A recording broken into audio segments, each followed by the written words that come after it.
सतयुग से लेकर कलयुग तक में मानव में आए हैं। ये बदलाव जानकर हैरान रह जाएंगे।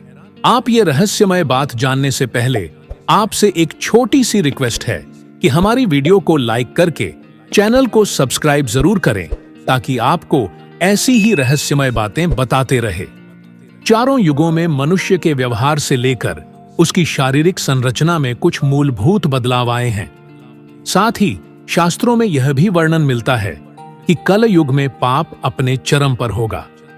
ऐसे में यह जानना रोचक होगा कि चारों युगों में मानव में क्या क्या बदलाव आए हैं और कल युग से पहले का मानव कैसा था। हिंदू शास्त्रों की दृष्टि से अवधि को 4 युगों में बांटा गया है: सतयुग, त्रेता युग, द्वापर युग और कलयुग। जिस युग में हम आज जी रहे हैं वह कलयुग है। इसकी अवधि चारों युगों में सबसे कम मानी गई है।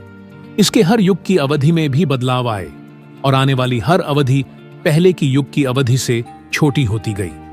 सतयुग युग की अवधि शास्त्रों में लगभग 17,28,000 वर्ष बताई गई है। सतयुग जो सबसे पहला युग बताया जाता है, इसमें देवी देवता पृथ्वी लोक पर मनुष्य की तरह ही रहते थे। माना जाता है कि सतयुग में मनुष्य की लंबाई कम से कम 21 हाथ होती थी। सतयुग के मनुष्य की आयु भी 2 लाख वर्ष होती बताई गई है। सतयुग को एक प्रकार से धर्म का युग भी कहा जा सकता है और युग में पाप का कोई स्थान नहीं था।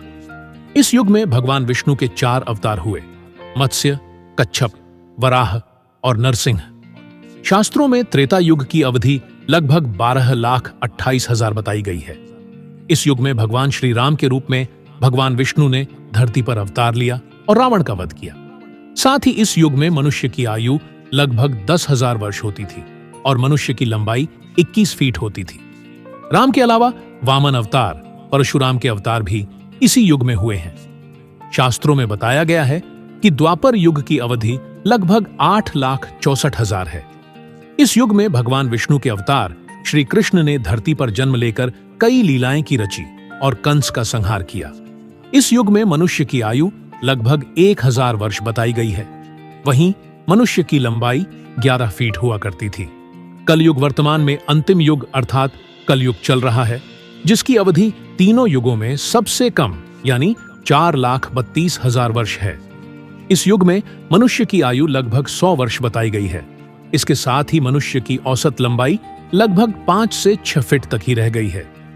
गंगा नदी को कलयुग का तीर्थ कहा गया है।